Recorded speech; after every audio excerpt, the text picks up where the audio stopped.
Ladies and gentlemen, sports fans alike, welcome to another edition of Bill Swirsky's Sports Talk Chicago, one of the couple, two, three best podcasts around. So sit back, grab yourself a cold one and a Polish sausage, park your keister in the French room, and listen to Bill Swirsky's Sports Talk Chicago.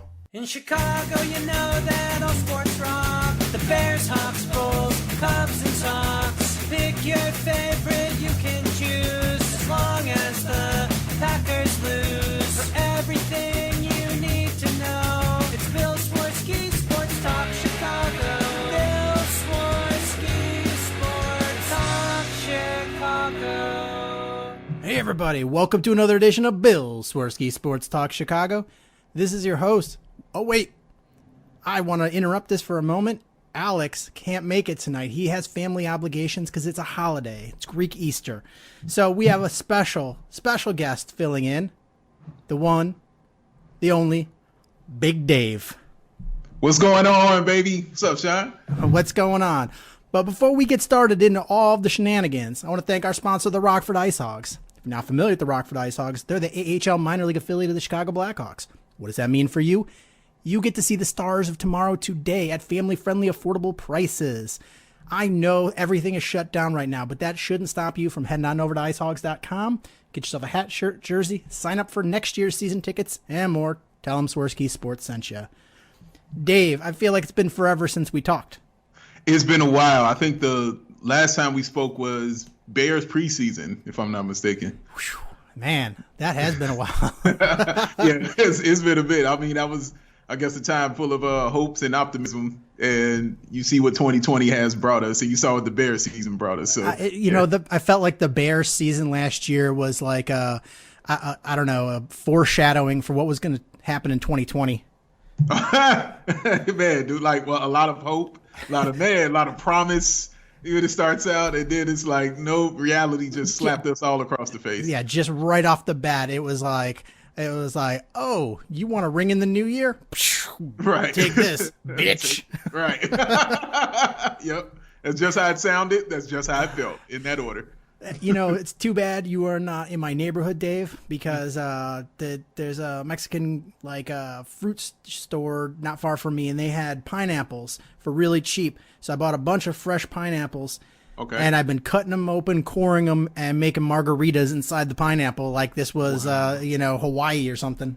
Wow, that's crazy, yo. You know what? I had a lot of pineapples in my fridge to start the month. I think I'm down to one right now. I cut them up and I just put them in a smoothie, or something like. Or if I got some orange juice, I put some pineapples in that. Ooh. And have some like pineapple orange juice. You know what I'm saying? Like when I found out the Bulls got rid of Gar Forman, I had some pineapple orange juice. I was feeling good. Man.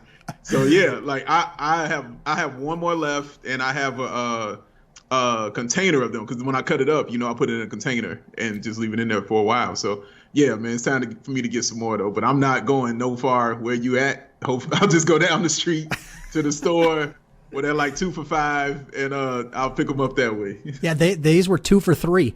I was like, wow. Oh man, I was like, how many can I fit in this basket here? Yeah. I was running in for raspberries, and I walked out of there with 4 bags of pineapples. Yo, there's a fruit stand I go to, it's based off a farm. It's like farm to stand kind of place. And I love it so much. I've been going there for years, and I love it so much, man. And when I get pineapples from them, I'll go in and they'll give me a case of pineapples for like $5. It's the best, man. Like the fruit, you walk in there with $20, you're going to eat fruit for 2 weeks. That's awesome. By my house, we get these people that show up randomly in trucks with fruit all over. And in the summer, man, I'm like, I can't go out of my house without cash in my pocket because they only take cash. So, because if I see one, I'm like, oh man, I'm like stocking up on apples and watermelon and strawberries. Yeah. Mm-hmm. You can't pass up the deal.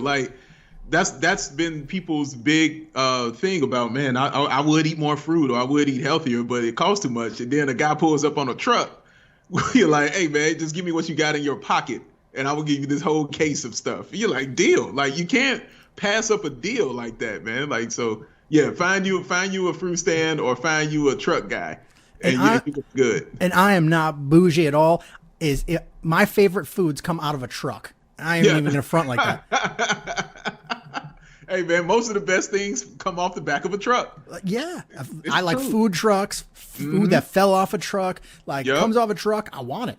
Sometimes your shoes will come off the back of a truck, you know? Listen, I have shoes that have come off a truck. I'm not Yeah, gonna even man. lie. It happens, man. Shoes, entertainment services and things like that. You're like back in the day VCRs and stuff, or you'll get like a laptop or anything. You know, anything comes off the back of the truck, and you don't ask questions. You just say, "Oh wow, that's an amazing deal." There was legit. This must have been like 5 years ago. There's a Walmart on North Avenue, and I pulled in. I was driving by, and there was a guy in an IROC selling Nike shoes out of the passenger side of his car, and I'm like, I got to see what this is about. And they were such good deals. I was like, how long are you going to be here for? And he goes, until I feel like I'm going to get arrested. And I was like, all right, I'm going to the ATM. Like, I will be back.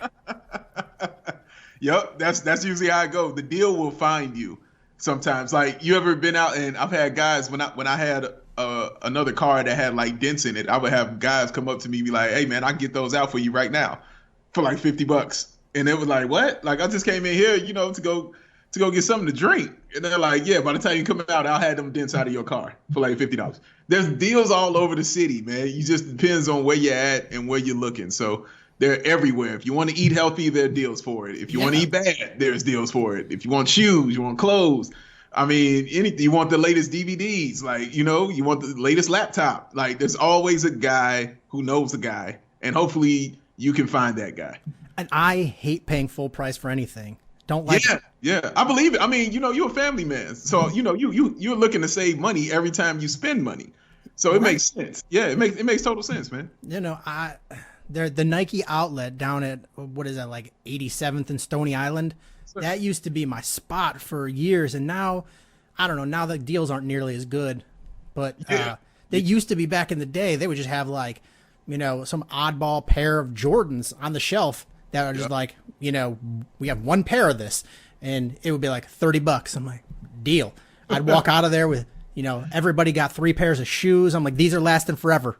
Nobody needs shoes for a decade.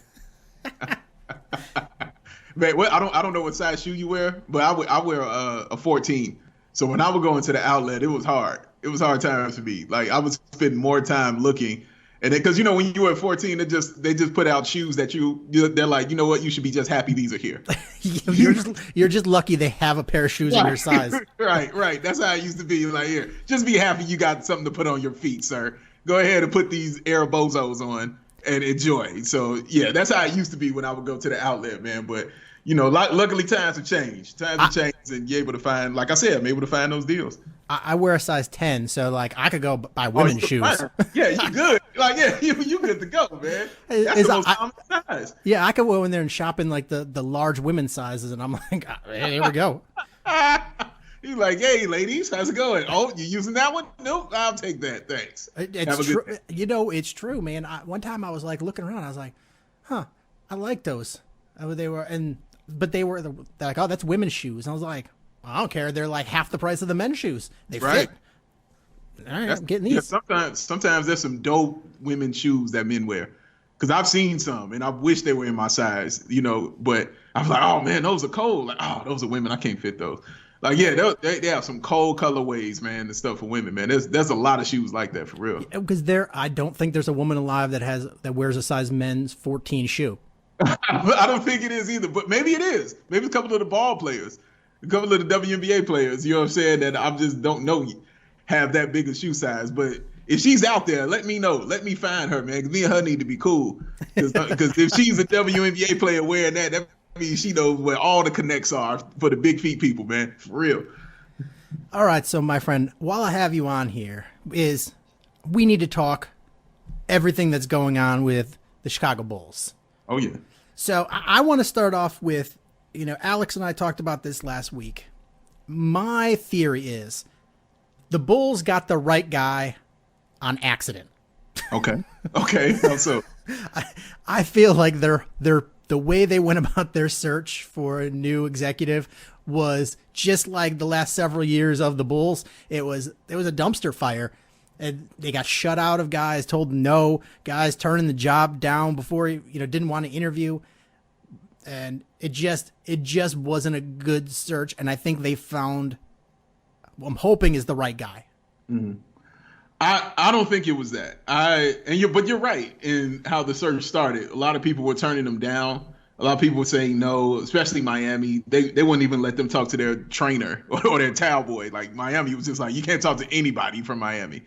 So yeah, they got turned down by quite a few people. But once I heard AK's name, and I was like, oh, from Denver? I was like, okay, yeah, that could be good. Like as soon as I heard his name, it just felt like, yeah, that could fit. That could work. That could be a guy that the Bulls could use and everything. And then the more you read about him, and then you would read about his background coming from Lithuania and actually playing against the Bulls in, I believe, 97. And when he said that the Chicago Bulls, for me, represented American basketball. So he understood, and he had a love for the Chicago Bulls back then, which I'm sure carried over to now, which is why he's excited to have the job. I'm sure the check didn't hurt either, but I'm sure he's excited to have that job. But you look at what he did in Denver, and you look at the draft picks he made when he got Jokic in the second round, 41st pick in the second round. Like, wow. And now he's like a top 5 MVP candidate. Jamal Murray, and even when he fleeced the Bulls with the Doug McDermott trade, when he picked up Gary Harris and Nurkic for Doug McDermott, that was him. That was his trade. And so he shows you already that he's very smart. Getting Michael Porter Jr., taking that kind of gamble on him, and they were second in the West. For goodness sakes, you know what I mean? Denver, second in the West, and I believe they were third this year. They're a top 3 team in the West. That's saying a lot without many names on their team or anything like that. So I think, I think they got the right guy. I really do. I think he's the right fit.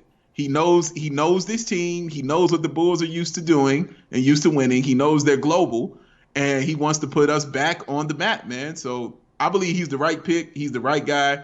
Whether they stumbled into it or whether they just picked him up, I don't care, because they got the guy. They got the guy, and I feel he's the one. And man, I just like what he's doing right now. I really do. You listen to him talk, and he just sounds very, very calm, very calculated.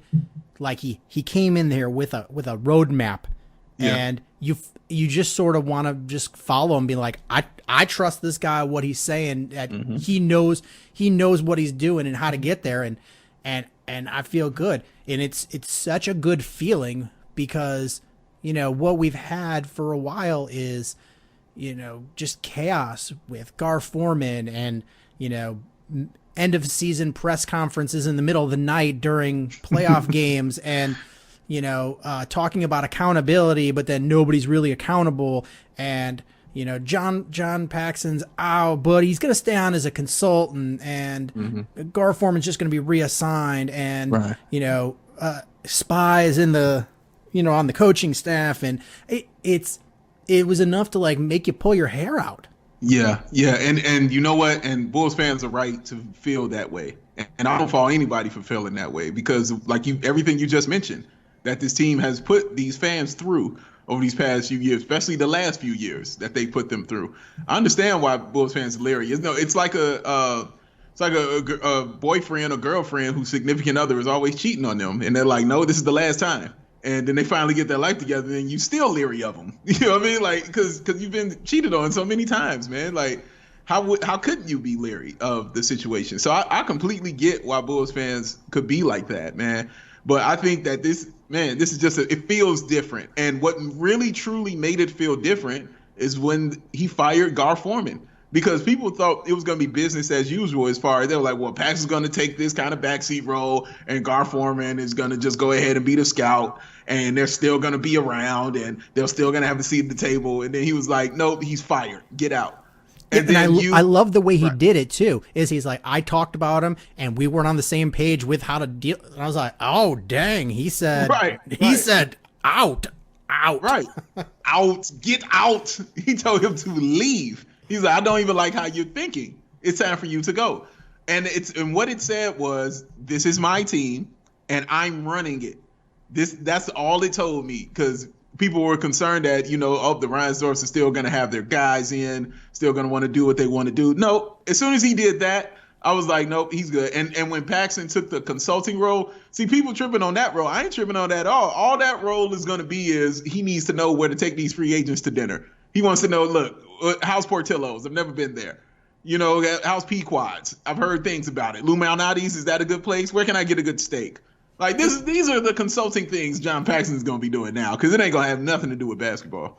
And I said this to Alex. I said, I'm fine with him staying aboard if, I said preferably it wouldn't even be on, John Paxson wouldn't even be on the basketball budget. He would be on the Reinsdorf budget. The separate whatever other companies they have payroll, not the Bulls. And he's if he the Reinsdorf's like, what's he doing? How does the draft work? And he talks about him. Answers questions and calls taxis for people. Like, I don't want him to do anything with basketball. And if he just stays on to be buddy on the payroll with the Reinsdorfs, fine, more power to him. But I don't want him to talk basketball. I don't want him in the meetings. I don't want him punching any more coaches. No, you're right. I don't want him doing anything. Like, he's put in those 17 years with this organization. He's been with the organization longer than that. So he's going to be a lifer, in the Bulls organization. That's fine. But the life that he was living is done now. Like, he got a new life, man. He's in retirement now. This is all this is a retirement package for John Paxson. And listen, I'm not a John Paxson hater. Like, I don't hate John Paxson. I hated Gar Forman. That's what I couldn't stand. But because John Paxson helped revitalize his team when he became the GM, man, because this team was complete trash. And then he quickly turned his team around with the draft picks that he made. And he made a bunch of draft picks that people didn't even agree with. Nobody wanted Joakim Noah except me. I'm the only one who thought Joakim Noah was a great pick. People hated Joakim Noah pick. Have drafted Ben Gordon, man. Of course, getting Derrick Rose, bringing Tom Thibodeau in here, Todd Gibson, Jimmy Butler. Built that whole team, man, getting Carlos Boozer and things like that. He built that whole team, man. So he gave us some incredible moments as a Bulls fan. But the lows were low at the same time. You know what I mean? So the highs were high and the lows were low, and the results weren't very good, because when you're getting a one Eastern Conference final appearance in 17 years, people are going to be like, what are we doing right here? And also give him credit for actually going to the Reinsdorf and saying, hey, man, I need to be fired. Like, that takes a lot of gumption. You know what I'm saying? That takes something to tell somebody, you know what? I'm the problem. Like, people have been in relationships and have been a problem and won't tell you they're the problem. And Lord knows it took him years to even get to that point. You know what I'm saying? It took him years to even get to the point to say that, yeah, there needs to be a change. But the fact that he got there and said, yo, there needs to be a change, man. Like, this isn't working, guys. Like, you guys got to do something, because I can't do this anymore. Said a lot about that. It said a lot about him to me for even coming out and doing something like that. Because I promise you, if he didn't do it or didn't say anything, it would still be business as usual, and we would still be pulling our hair out, man. It makes it feel like he was being pretty honest when he said that there was going to be accountability. It just took a long time for the accountability to kick in. It did. It took a long time before that tab was closed. Like, I know I'm tore up. Give me one more. Because if I'm not mistaken, I believe, as far as head of basketball, the only two people that have been tenured longer in the NBA at that, rank are Popovich and Pat Riley. Okay. And then it's Paxson. Mm-hmm. And, that's a long time. And, to be that long tenured and not have a single title under your belt. Absolutely right, man. You hit that right on the head. Popovich is like an emeritus. He's done so much for that city and that team that, he's earned the right to even be bad for a bunch of years before he gets fired. Pat Riley, look what Pat Riley has done for multiple teams. Yeah. Those are Hall of Fame guys. And John Paxson's like that guy that was like a stats collector, except as, GM, president of basketball operations. He just hung around long enough and ended up being there for a long time. And it doesn't really have anything to show you other than making it to conference final. Yeah. Once. No, you're right, man. To be in that kind of category and to be mentioned with those kind of names, your pedigree has to match it. It's got to match that, man. Like Popovich, Riley, Paxson. It's got to match the pedigree out there, man. And it wasn't. And of course, you can say the Derrick Rose injury and all those other things like that. Yes, that definitely plays a part. But he also played a big part in his own demise. So let's not get that twisted either. And that's the other thing I like about AK is he wants other voices in on these meetings and in on these decisions that they're going to be making for what's happening on the floor. And he said, I want a GM. He said, I want a GM that thinks differently than I do.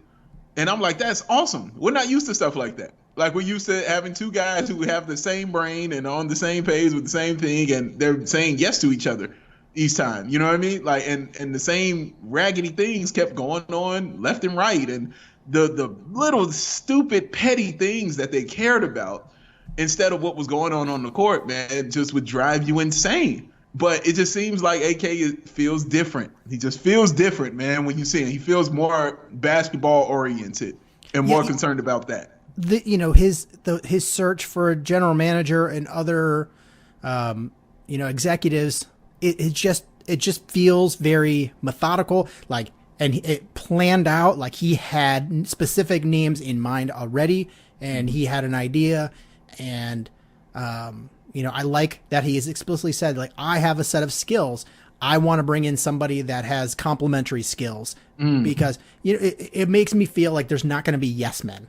It's going to be guys that I'm all for every once in a while having a blow up in a conference room because you don't agree, because I feel like the cooler heads will prevail and it'll help you make the better decision.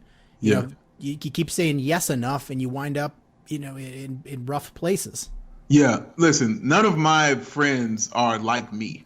Like, we might like the same music or something, or we might like pizza or something like that, but we're all complete opposites. Like, you look at me and Dub, because you've met Dub, one of my closest friends. Yeah. We are completely different. You know what I mean? Like, in the way we dress, you know what I'm saying, and what we do, and all those other things, we're completely different. And Dub and I argue all the time.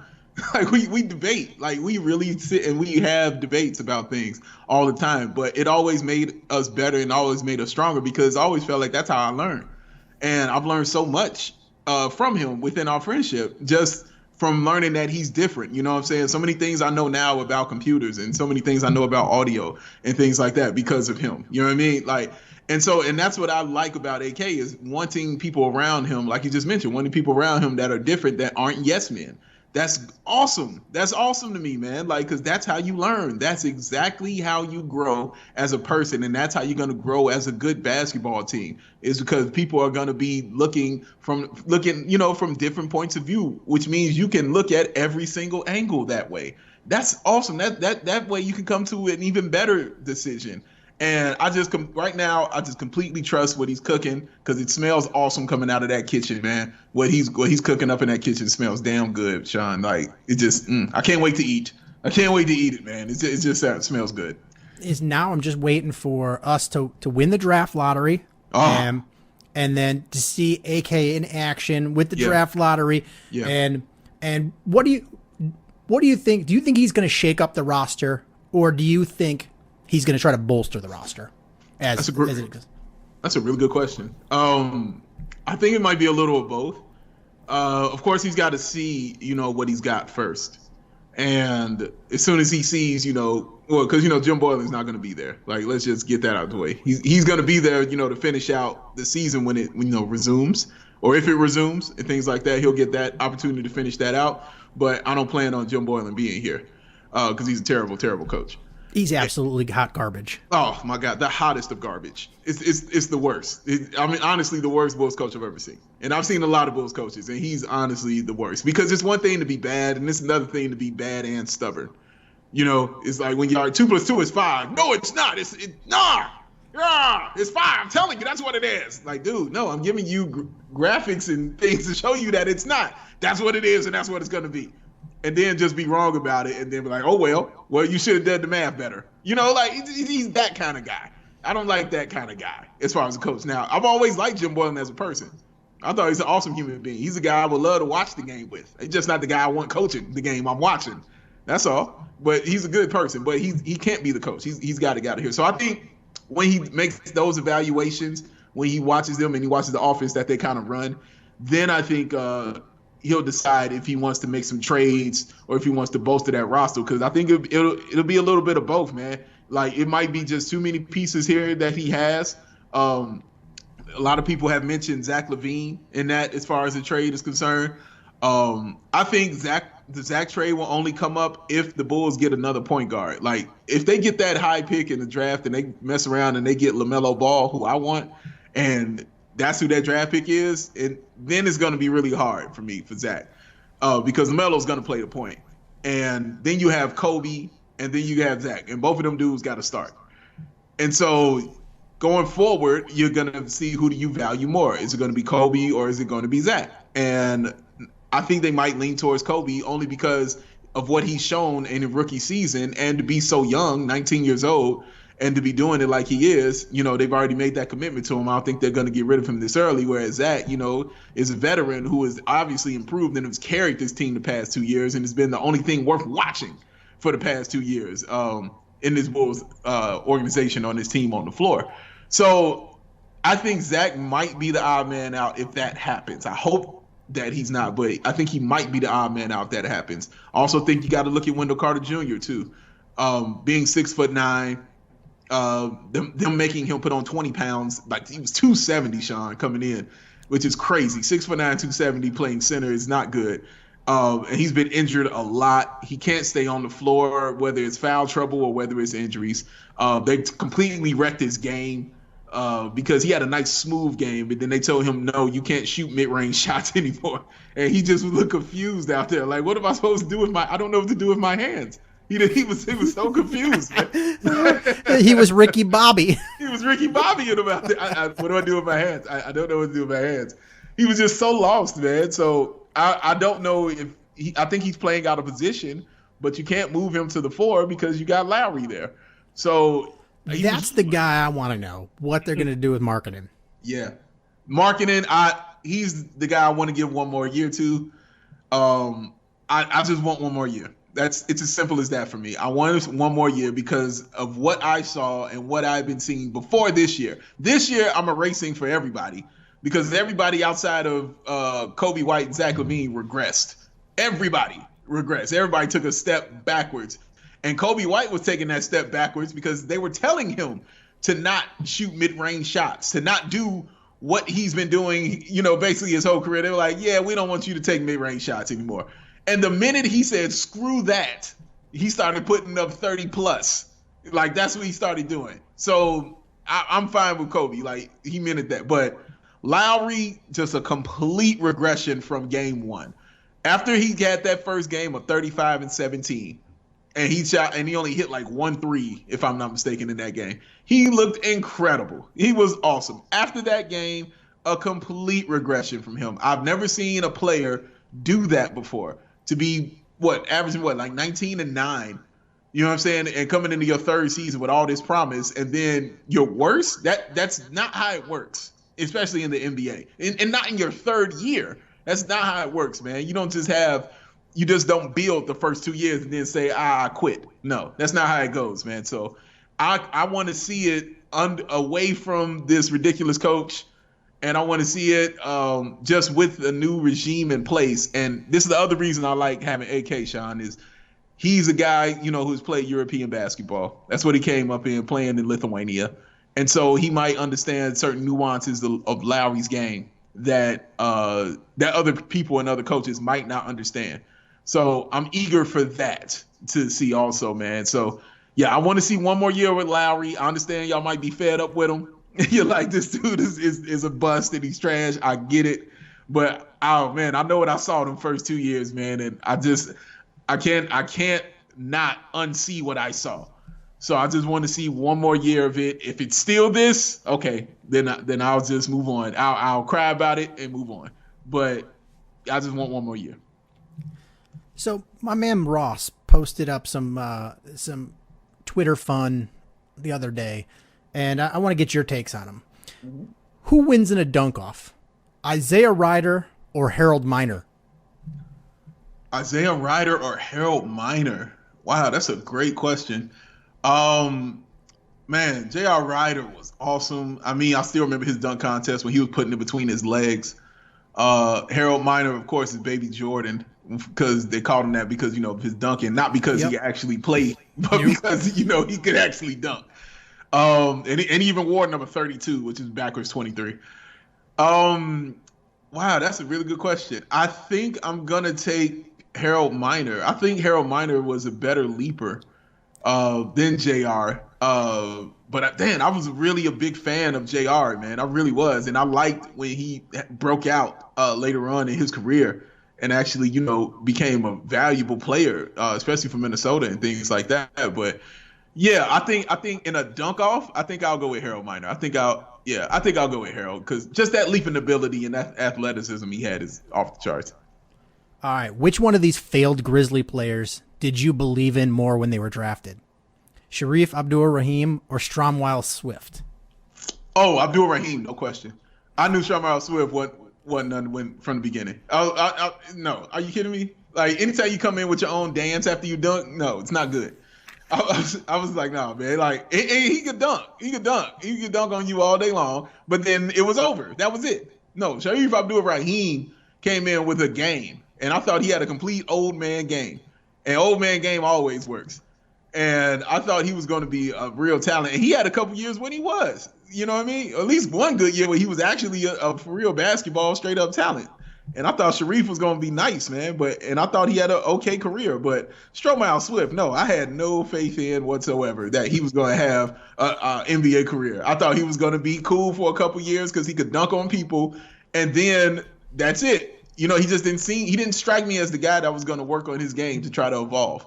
You know what I mean? To just be elite, because you know how Zach LaVine was, like just the dunker. That's all he can do and like that. Well, he evolved from that. He said, no, I can do more than that. He wanted to be great like that. Stromile just seemed like, man, I'm in the NBA. We're going to kick it. I'm about to get down on this athleticism for a while and have a good time, be in a couple videos, hit the club, and then we'll see what happens. And that's kind of how his career turned out. All right, who let you down more, Tyrus Thomas or Marcus Fizer? Oh, man, who let me down more? I would have to be in a position to be let down by those two players. I think that's the big thing of it. I didn't expect anything. I didn't expect anything from Tyrus Thomas. I wanted LaMarcus Aldridge. And the minute they said they traded him for Tyrus Thomas, I said, who? I never even heard of this dude. I was like, who is Tyrus Thomas? And I was like, we just got Stromile Swift? I was like, this is what we did? Like, I was upset. I didn't think Tyrus Thomas, really highly of Tyrus Thomas. So I'll say maybe Marcus Fizer, only because he was brought in to be someone or be that kind of guy. Tyrus Thomas was brought in to be a complimentary piece. Even though I thought that's why I wanted Aldridge, because the Bulls really needed a center that year. And I was like, he was perfect. He was the perfect fit. I was like, cool, this is the one. We good. And then when they traded him, I was like, I just don't understand what's happening. So anything Tyrus Thomas did in a positive, I was excited for, because I didn't expect much from him. He was Tyrus Thomas. His career turned out kind of how I thought it would turn out, man. He had a nice, cool career and everything like that. But Marcus Fizer came in, with pomp and circumstance under him because of what he did at Iowa State. And, averaging like 20 plus and doing all that stuff. People thought he was a low-key Carlos Boozer kind of basketball player. So he came in, Fizer, you thought he probably should have been better just because he came in with more promise. So I guess I'll say Fizer. But honestly, I was disappointed by neither because I didn't really think highly of neither. Okay. Your life is in the balance, and you need one guy to hit a three-pointer to save your life. Okay. Mahmoud Abdul-Rauf or Craig Hodges? Damn.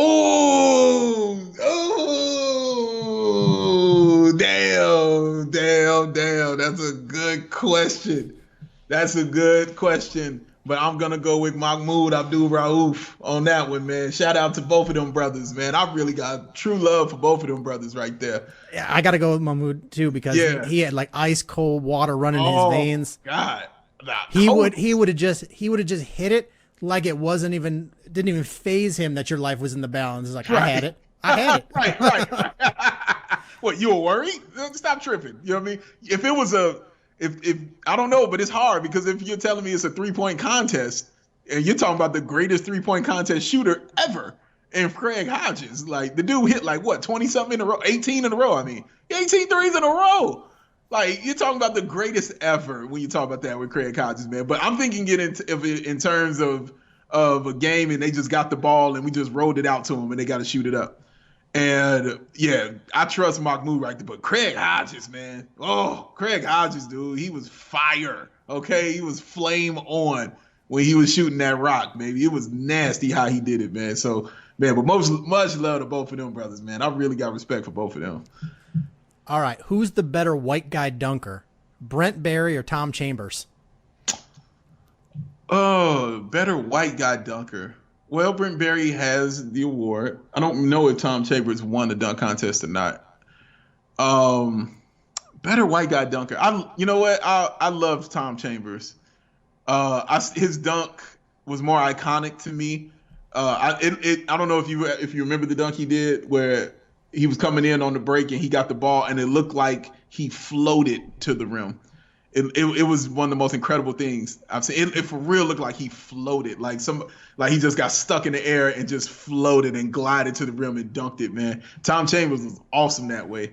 Brent Barry, he could dunk. He was cool, but honestly, Brent Barry wasn't known for that outside of that dunk contest. Like when he won that dunk contest, it was a complete surprise, and he won it in the warm up, which was awesome. Shout out to him for that. But man, Tom Chambers, dude, like Tom Chambers was awesome, and I'm gonna go with Tom. I like Tom Chambers.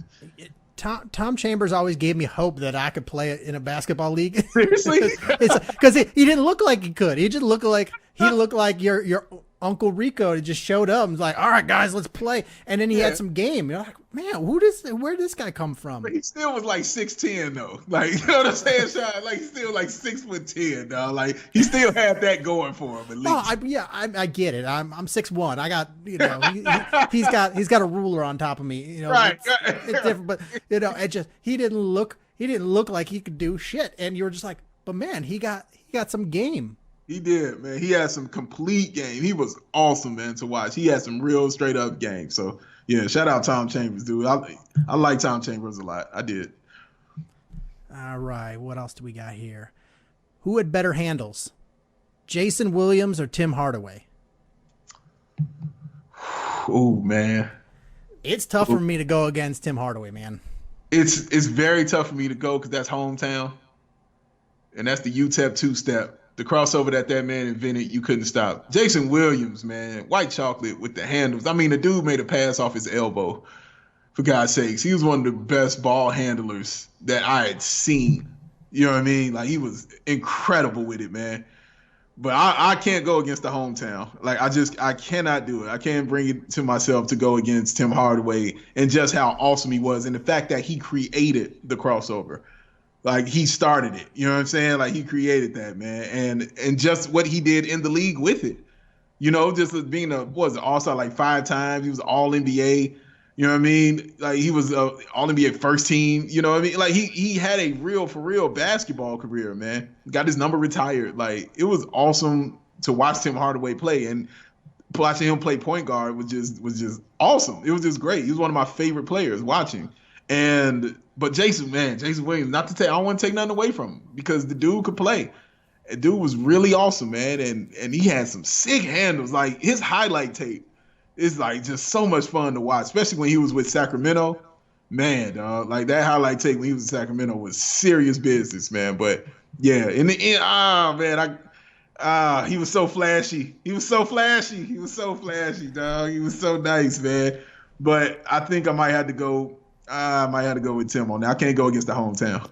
And plus, I could take Tim Hardaway and make anybody look stupid in NBA Jam. Yes, the video game reference. I love it. Yes, man. Tim Hardaway was awesome. He'd run around because he was so fast, and that 3-point shot he hit, and from that elbow is what I would get him for NBA Jam. He hit that joint from the elbow. It was going in every time. I would play him and try to make people look stupid, but my typical team in NBA Jam was Seattle with Sean Kemp and Detlef Schrempf. That was my team, and I was unstoppable. Yeah, man, I believe it. I like playing with was Indiana. Yeah, that was my fallback team. If somebody was like, you can't play with Seattle again. Right. You go Indiana, man, because you get Reggie. Reggie Miller was just flame on. As soon as you crossed half court, it was going up. He was the original Steph Curry on that game. You know what I'm saying? Like, as soon as he crossed half court, dog, that ball was going up, and you better believe that joint it might have been going in on that one. So that was my squad like that. I like guys that could get down and shoot, and then my other guy maybe could hit a three, but was more so getting rebounds and dunking. So I would get him, and I would get maybe Dale Davis, or even when they had Detlef Shrimp on Indiana, I would get him and Detlef Shrimp and do it like that. But Reggie Miller was one of my guys for sure. NBA Jam might have been one of the best games ever made. Oh, no question. No doubt So about good. it. No doubt about it. All right, I got one more of these questions, and then we can move on. Sure. Is who's the best 12th man on a championship roster who didn't do shit? Mark Madsen or Jack Haley? You know what? It's Jack Haley. It's definitely Jack Haley. Mark Madsen, he didn't do anything. He didn't. But there was nothing. The originator, the Michael Jordan of being on the bench was Jack Haley. Because Jack Haley made his presence felt when he was on that bench. Okay? You saw him. He was the one waving the towel. He was the one, high five. He was the first one out, high fiving everybody and doing all that. He was the one that was hanging out with Dennis Rodman when Dennis Rodman was going out just to make sure he was okay. So, yeah, he was more important. He had an important role. So even though he wasn't playing, being the role of Dennis Rodman's wrangler is a serious role, okay? That's nothing to be messed with. Yeah, that's something you got to focus on. You can't half-ass that job. No, you can't, man. Because when you do, he ends up in North Korea hanging out with Kim Jong-un. You know what I'm saying, man? Like, he's important, dog. Like, somebody got to be with you in the club. Somebody got to have that drink with you and still be the one to say, all right, man, come on, we got to roll, dog. We got to roll. Somebody got to be there. And he was that man for that. Yeah, Jack Haley has it on lockdown because when he's on the job, all right, Dennis Rodman might color his hair weird or wear a dress in a photo shoot, but when he doesn't have an adult supervisor, he ends up in North Korea. Like you said, with international relations on the line. Yep. And drunk, talking about international relations on CNN. Slap. trying to have these conversations. Yeah.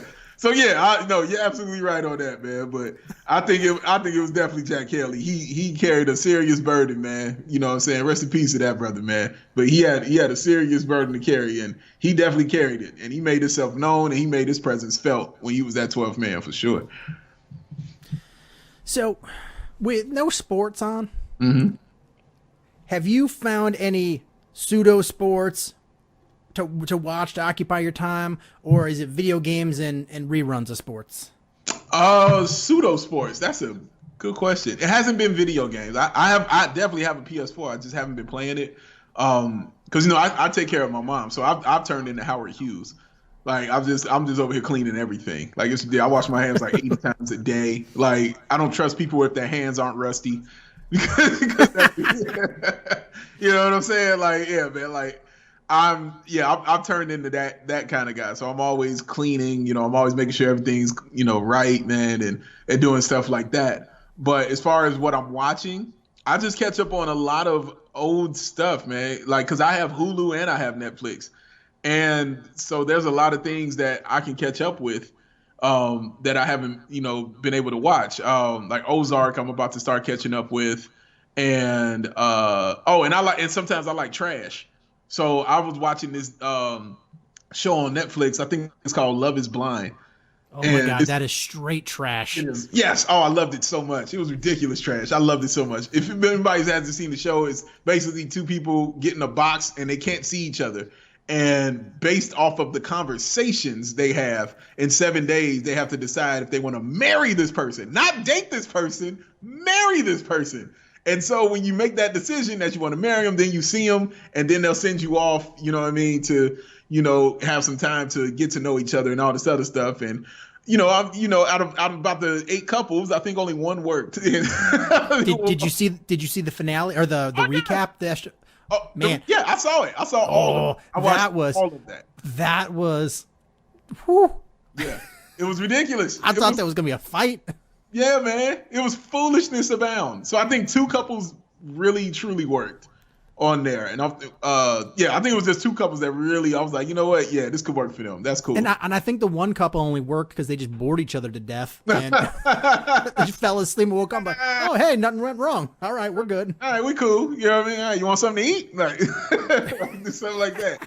So I was watching that, and then I tried to watch this new one called Too Hot to Handle, which is basically these people come to an island. They say, well, these, quote unquote hot people come to an island and they meet each other, and they find out that they're not allowed to have sex, are not allowed to kiss, not allowed to do anything with each other. And if they do that, they get $100,000. But every time they do something with each other, they lose some of that money. So it's like, can you hold out? I don't know for how long it is that they have to hold out, but it was like, can you hold out? I watched probably the first episode, and my brain just felt like it oozed out of my ear. It kind of fell on the floor. Like I was just like, yeah, I can't watch. That one was too dumb for me. Like I just like, yeah, I can't do this. These people are just ridiculous. But I hope they win. You know what I'm saying? More power to them. But yeah, man, Love is Blind was about my speed on that. So I was catching up on that. I was finishing Fresh Off the Boat. I finished up because I really liked that show. I looked at the Goldbergs. I had never seen the show before, but I like Jeff Garlin, and Wendy McClendon. I like her too. So I was watching that show, and that was entertaining. And so yeah, I'm just catching up with old stuff, catching up with movies. I'm gonna start Westworld and the new season of Westworld, Insecure, and stuff like that. So I'm gonna catch up with all that stuff. Yeah, I've been watching a straight trash show called All American. Dude, I refuse to watch it. And I'll tell you why, Sean. And I will tell you why. And I wish you would have told me this like a week ago. No. Bro, I will tell you exactly why. I saw one clip from this show of them playing football, and the dude just dropped back to throw, and he threw the ball, and the way he threw the ball, it was like he was 6 years old and had never seen a football ever in his life. And they put it in slow motion like he had just aired it out. And this dude went up and he tried to make it look like an amazing catch. It was the worst. I was like, y'all want me to believe that? Nope, not doing it. Cause like you can't show me shows like Friday Night Lights and then tell me to watch All American. No, I won't do it. I can't look at that show. It was too phony for me. I couldn't do it. Oh, it is straight trash. But now I'm like, well, I got to see what happens. Yup, because you in it. See, it got you. You in there. That's how it happens. And then I went back and I rewatched a movie that came out maybe early last year called Train to Busan. Okay, yeah, I heard about that. Chris, and my other friend Tone saw that movie. They told me it was good. Dude, it's so good. I went back and rewatched it because the trailer came out, like a teaser trailer came out for a sequel, and I was like, I forgot how much I liked that movie. And it's a Korean zombie movie with fast zombies. But it's great because it's a Korean movie, so they have to teach you a lesson somewhere in there. Okay. So they're in there. It's like, make sure you stay in school and get your education so you don't wind up like that homeless guy. And it's like you're like in the middle of a zombie. I'm like, what the hell? So you say it's worth my time, is what you said, dude? It's real good. Okay, it's real good. Yeah, I trust you, man. I'll definitely check it out. Oh, I watched. I was watching a couple documentaries. I was watching the assassination of Malcolm X, which was excellent. Excellent documentary. And I gotta check that one out. Yeah, check that one, bro. It was awesome. It answered a lot of questions and raised a lot of questions. And the Tiger King documentary. Bro. Oh my goodness, man! Like, boy, my God, that thing was crazy. Like, that's the only word I have. I'm like, this was crazy, man. Seriously, that was just one of the wildest things I'd ever seen. I've never seen a show that I watched for that many hours where I hated everybody. Yeah. Oh, yes, they were all awful. Yes, Sean. I said the same thing. I said nobody's good in this thing. Nobody. And then I went and I started ranking who I thought was the craziest. And my top two were maybe you won't agree with. My number one was the guy that they based Scarface on's wife. His wife. Oh, why is she the craziest? Dude, she had a closet full of like monkey clothes. She did. She did have a closet full of monkey clothes. It's true. It's Like, true. I was like, all right. And then number 2, Carol Baskin's current husband. Oh, yo, yeah, he's a wild dude. Yo, that picture they took when they got married on the beach. I'm like, I saw that and I'm like, I'm done. Done. Can't do it. He knows how not to get killed. Man, right. He's like, nope, I'm rolling with her. I'll do anything she wants. She's my favorite. You know, everybody in that whole show has to be absolutely batshit dog shit nuts when the guy they based Scarface on was the sane one. In the whole show, he's the sane one. Dude, the girl who got her arm bit off and then she went back to work like 5 days later was the wildest thing for me. I was like, that, and they had it on film. Yeah. And rolling around with no arm. And you know what somebody pointed out to me on Twitter that I didn't notice, and I was like, this might add to his crazy, was my man, the Tiger King. What was his name again? Joe Exotic. Joe Exotic, yeah. When that happened, Joe Exotic had a paramedic jacket. Yeah, he did. He had the paramedic jacket. How? How did he get that? How did he get a paramedic jacket and have it on? Because he knew the camera was on. That's insane. That's insane, dog. That dude ran for governor and got 15% of the vote. That's wild. Isn't that wild? I was like, dude, that is the craziest thing. How you just like, yeah, I'm gonna vote. Yeah, why not? What do you mean, why not? Like, it's Joe Exotic. Like, oh my God. I saw a shirt and it just said Joe and Doc and that bitch Carol Baskin who definitely killed her husband. Dude, listen. Here, Kitty Kitty is one of the greatest diss records of all time. Dude, that song he made about Carol Baskin and her husband being fed to the tiger is one of the greatest diss records I have ever heard in my life. It was worth it all for that. I was like, this is wild. That was cinema right there, man. That was awesome, dude. But she made herself look even worse.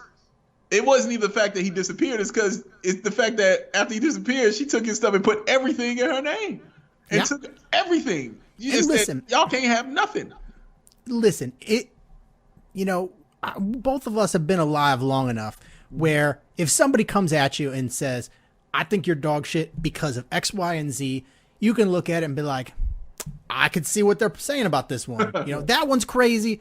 I could sort of see that one. Even though I think I'm a good person, maybe I did you wrong. This lady just looked, anytime there was any criticism, she was like, oh, what?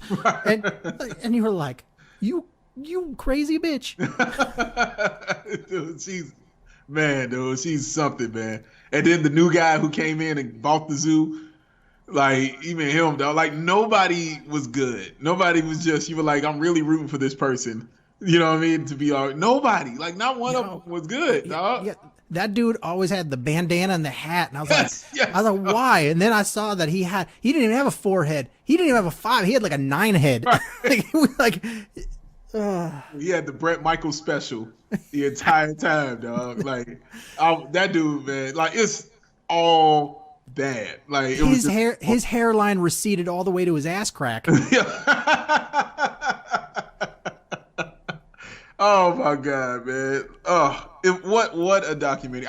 They put out a new episode of the documentary.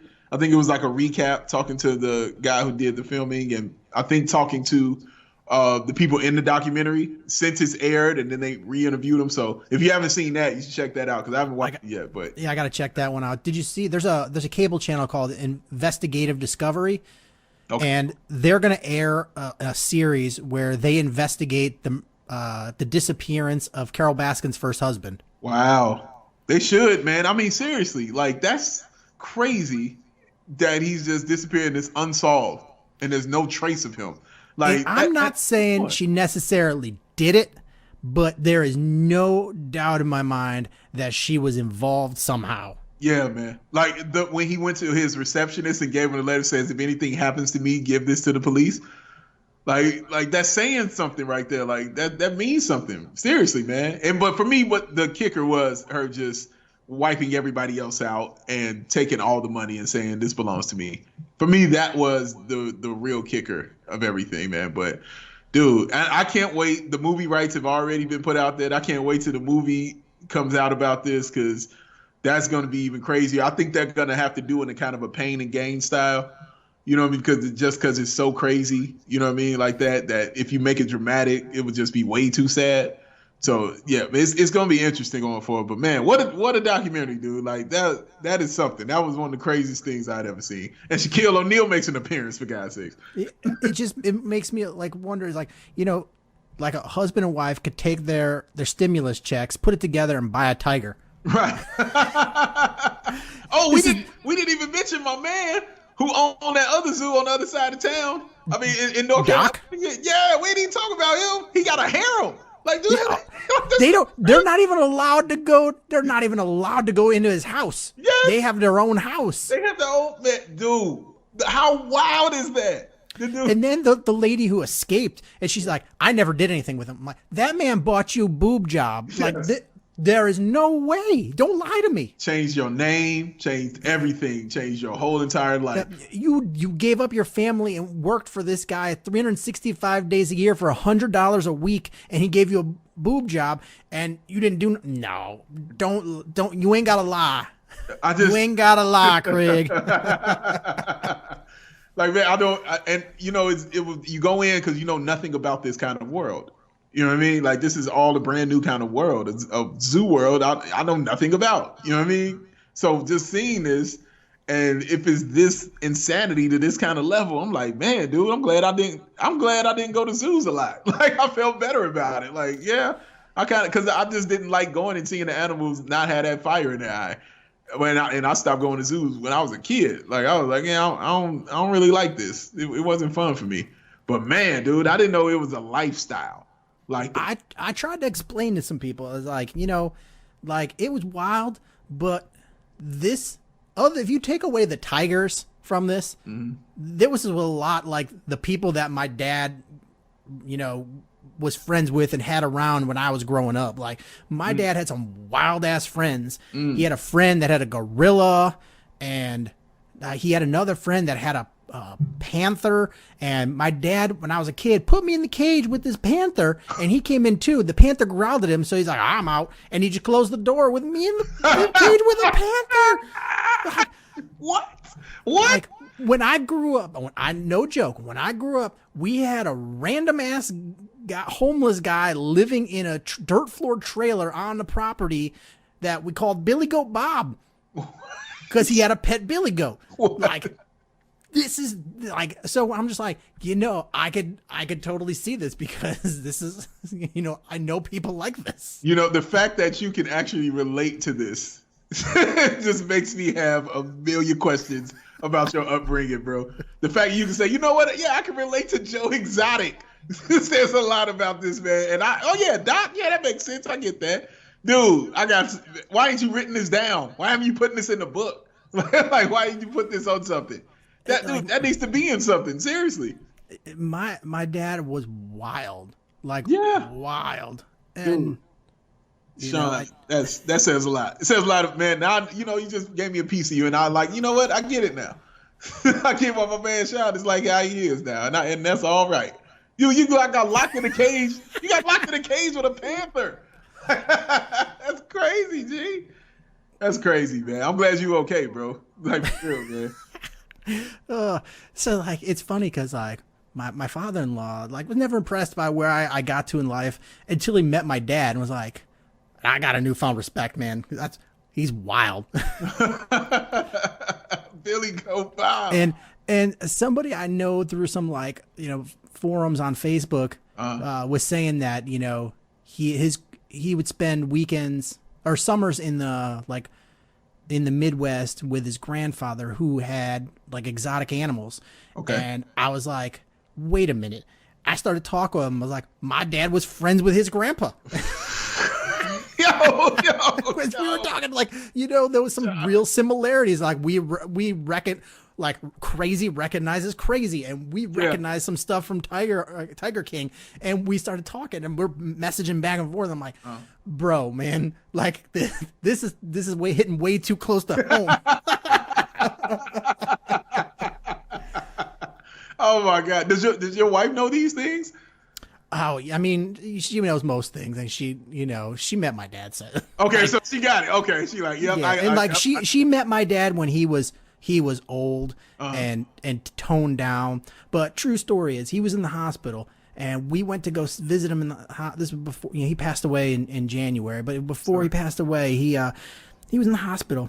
We go to visit him, and I literally all the way down the hall, like a couple 100 feet, we just hear screaming, "Twerk for me, twerk for me," and he's got the nurse twerking.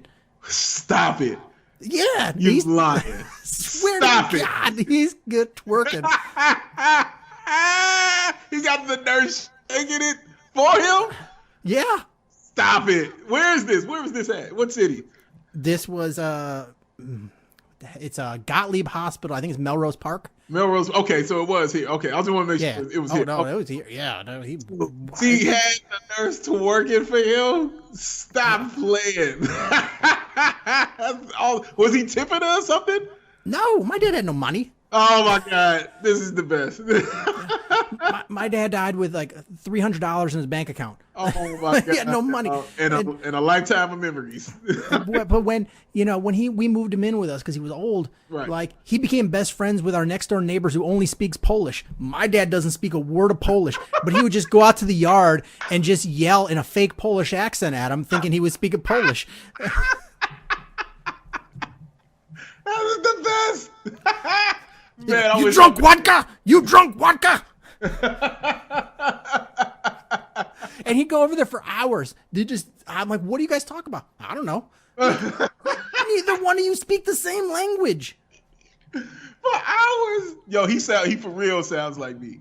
That sounds like something I would do. And That so sounds like something their daughter, the people next door's daughter, she's like, I was like, if my dad's bothering everybody, just let me know. I'll. And she's like, no, he's my dad's best friend. I'm like, this is wild. How does this make sense? They don't speak the same language.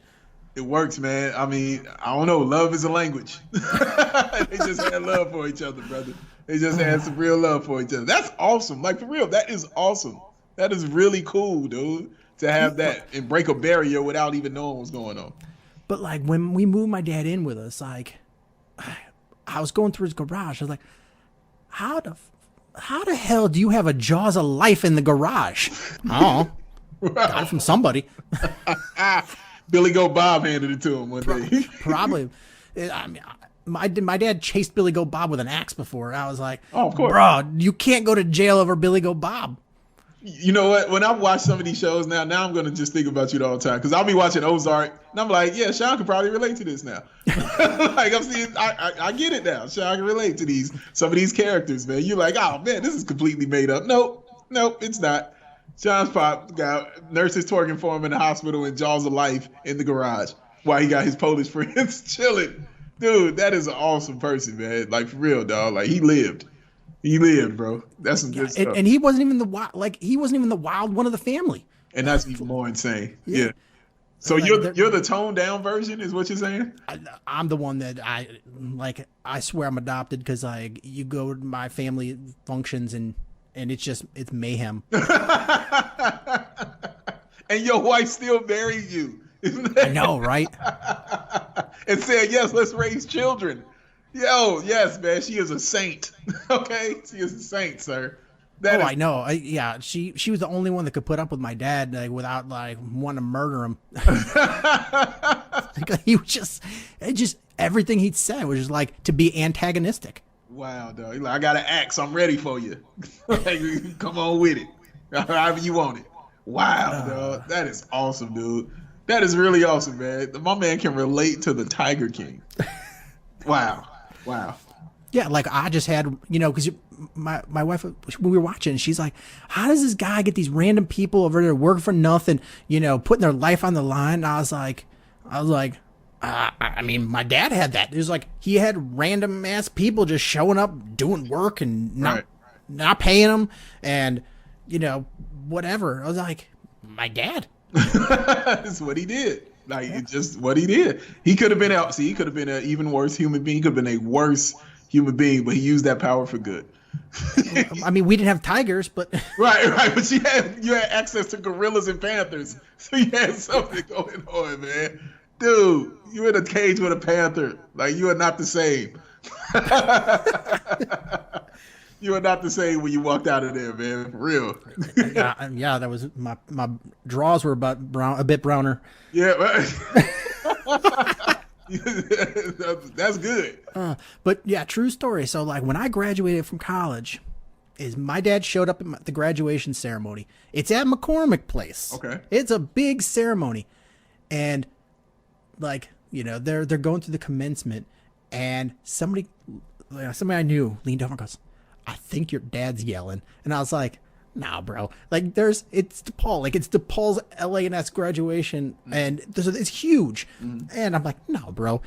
And then I listened. I was like, "Oh shit, my dad's yelling, Hoochie, Hoochie," at the top of his lungs. Why is he yelling that? I don't know. I don't know. You can't. He didn't have a rational answer. I love that you didn't get a reason. You just like, no, yeah. You just don't get a reason. Yeah. When I was a kid, I wanted to see Friday the 13th, Part 8, Jason Takes Manhattan. So I said, "Dad, please take me." Yeah, all right.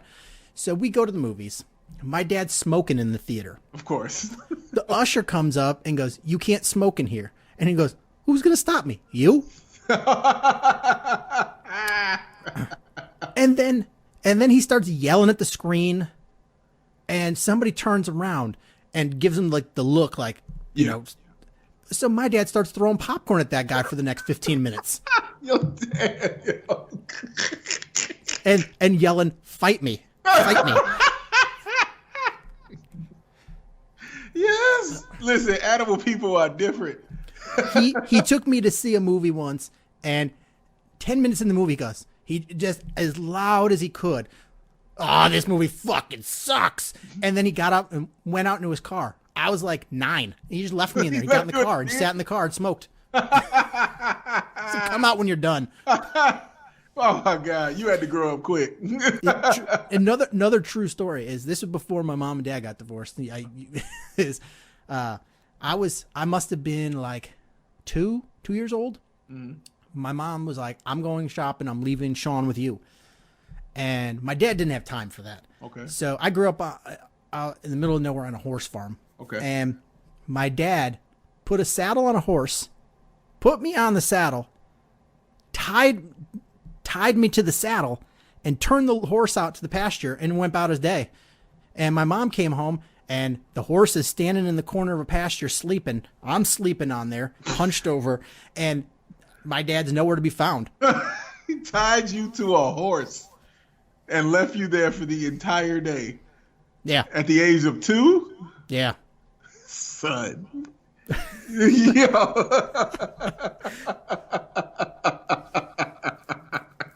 He tied you to a horse. Yeah. Sean, man. Sean. I'm so happy you turned out the way you turned out, my friend. This could have been much worse for you. Like, I know. So bad for you, dog. My man tied you to a horse and left you for the whole day. Mm-hmm. Nothing, no food, nothing. Didn't even stick a snack in your pocket. Like, nope. No sugar cube, nothing. No, just there you go. There you go.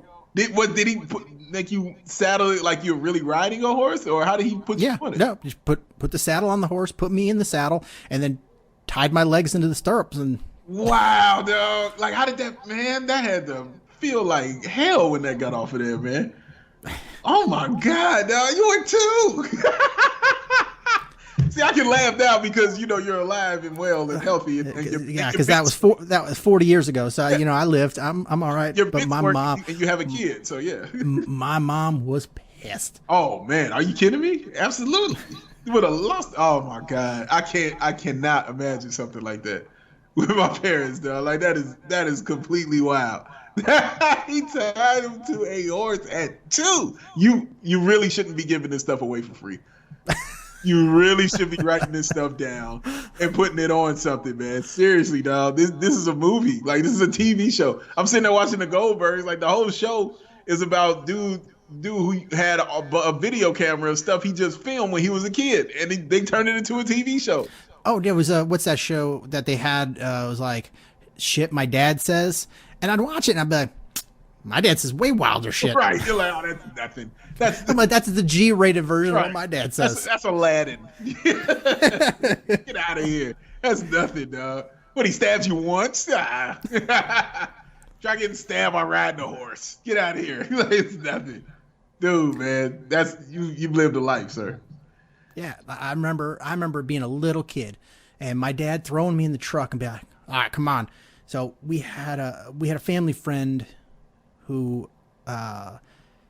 he got in a car accident and like died. Mm-hmm. They brought him back to life and he had all kinds of problems after that. And he got a settlement from the accident. Okay. And they gave it to him in like, monthly payments. Sure. And so he would just go get drunk. Okay. And everybody at the bars would take advantage of him. And his parents would call my dad to go get him. And I remember, I don't know, I was 7, maybe 8. I've been sitting in the truck. It's probably 11, 12 at night. Uh-huh. My dad goes into the bar. And you see him with the guy dragging him like a caveman by his hair out of the bar, kicking and screaming, like just dragging him down the street. And some guy comes out, he's like, yo, you can't do that. And my dad just punched him in the face and dragged the guy, threw him in the back of the pickup truck, got in, didn't say a word to me, and we just drive off like that was business as usual. This is just the wildest thing. It's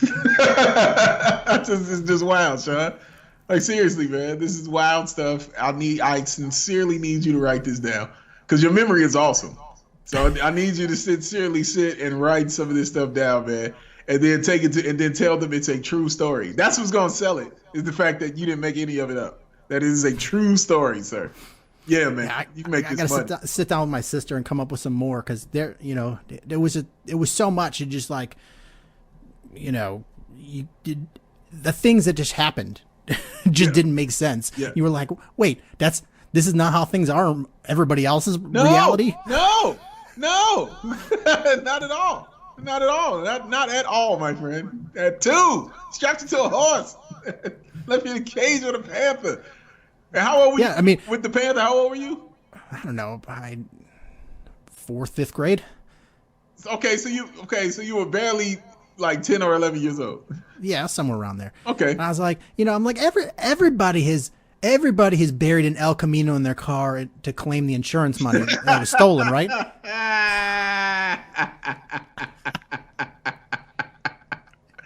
Oh my God. Everybody grew up with a pig in their house, right? Oh yeah, of course. My dad, true story, used to have a horse that lived in the house. Of course he did. I'll believe anything you tell me from now on. These things. It's funny because certain people like when they meet me, like, none of this is true, and then they catch glimpses of it, and they're like, "Oh shit, this is real." Like, I ain't even making this up. Like, it don't need to. I just write it down. That's it. Just write it down, man. Like, it's people struggling to come up with this kind of content, dog. And all you got to do is just write it down. That's it. Struggling. You hear me? I wish I could think of something just so wild and insane and crazy. And you're like, Tuesday. Oh, man, dude. This was fun. Oh, man. Oh, my God. Oh, man. I want to thank you so much for coming on, Dave. I appreciate you. You want to give some plugs out? Yeah, man.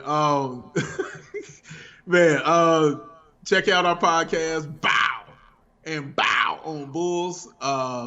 You have to say it like Avery Johnson is saying it, BAWL on Bulls. You can check out our website, ballsports.com.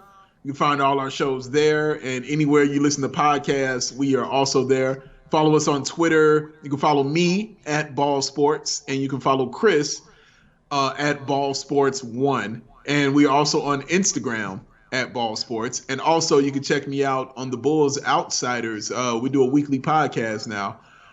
So you can check out Matt, John, and myself talking about the Bulls every single week. I'm pretty sure we'll be talking about The Last Dance and things going forward. And also, I'll be doing a podcast with Jason Goff, Kendall Gill, and Casey Johnson after every Last Dance on NBC Sports Chicago. There'll be a podcast that we do recapping the documentary after every single one airs. So, yeah, man, a lot going on, a lot of fun to be had, and hope you guys check it out. And next time you talk to Sean, just give him a hug and tell him it's okay.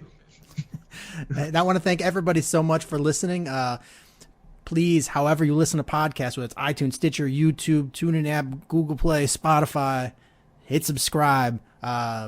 Share this podcast with your friends. It's how we grow the show.